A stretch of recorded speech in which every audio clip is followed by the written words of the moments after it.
What's up, guys? We are live here at Origins Game Fair, and we just finished the singles tournament. There was teams yesterday. We took it down with myself, Peter Katani, and the legendary Mr. Fu Jimara with Dende. He was playing Dende, Peter was playing Demigra, and I was playing Janemba. So today in singles, we wanted to switch it up.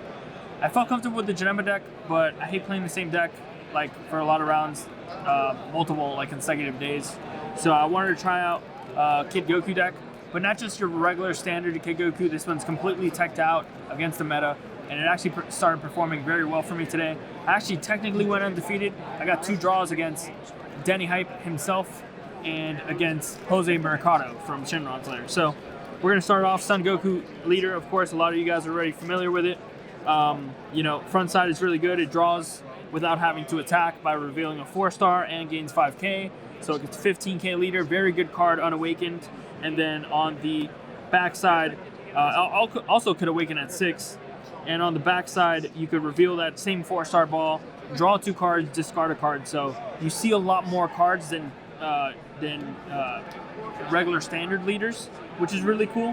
But you also, once per turn, can make any of your skillless cards a pseudo 10k. So that first skillless card will become a 10k combo power. So that's very powerful when trying to push for a lot of damage. So this is a very aggressive version and one that utilizes different skillless cards, like this one right here. So we're going to start it off with my favorite vanilla in the whole deck. And, one-drop vanillas are not the vanillas that are skillless cards that you normally play in this deck, but Son Goku is very good because it is a Son Goku childhood right here. So that's very important because it combos perfectly with your 8er, your Android 8. And your Android 8 is only triggered by Son Goku childhoods, so that's why we're base red here for that card. It's very, very good, and it's a skillless card, so it helps you do everything that you want to do. Now, how do we bring out that Goku efficiently without paying one cost for it? Well, we have Feisty Chichi here. Feisty Chichi, only for 1, is a barrier card, so it's very good attacking against decks like this where you can interact with them mid-combo. Barrier will allow it to not be touched by anything that says choose on it. And with the auto ability, when you combo with this card on the board, you can actually bring out one of those Gokus that we just showed and draw a card. And it's still mid-combo, so you can combo with that Goku as well. So really cool. Definitely one of the most powerful cards in the whole entire deck, and one of the main reasons why we're red. Next is going to be Intensifying Power Trunks. Intensifying Power Trunks, of course, you need to have some self-awaken in KidKu. Yes, you can awaken earlier than other leaders usually, but you still need to get yourself there. So having cards like Intensifying Power Trunks is very good. Every different color variation of KidKu has its own self-awakener. I feel like Intensifying Power Trunks is probably one of the best ones of those because it has critical. Because this deck plays a lot of double strike, like Champas, it's critical combined with double strike is usually one of the most powerful and deadly combinations of the game. Next is the all-powerful Beyond Darkness Demigra. This is a 1-of because it could only be a 1-of. This card is an ultimate. So it's extremely powerful. Dark Overwhelm 7, you have to pay 5 energy. Triple Strike, it's got 40k base, and when it attacks, you combo with up to 4 battle cards from your opponent's hand and put them in your combo area. So they pretty much end up negating this guy, so he end up normally becoming a discard 5 card because you combo with 4 and they use a negate. So they usually just discard 5 off of this. You do get to this turn a lot of the times. KidKu does go to turn 5. That's usually your kill turn.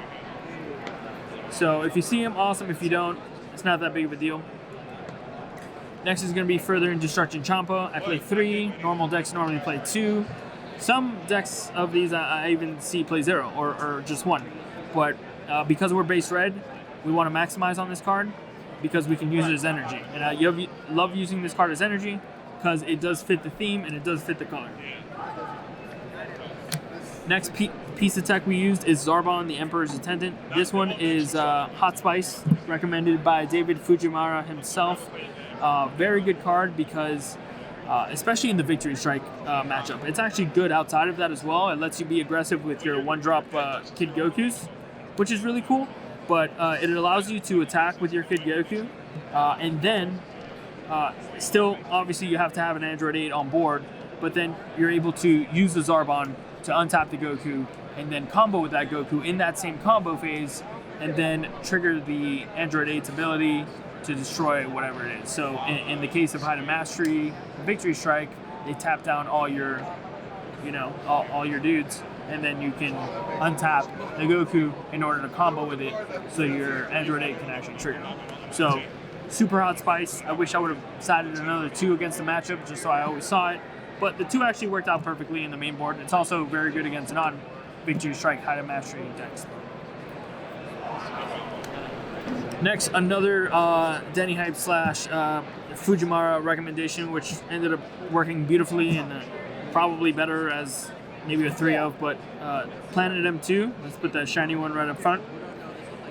It is a field card, and the beautiful thing about this field card is that it stays on board for the whole entire game. So you can use this as many times as you want.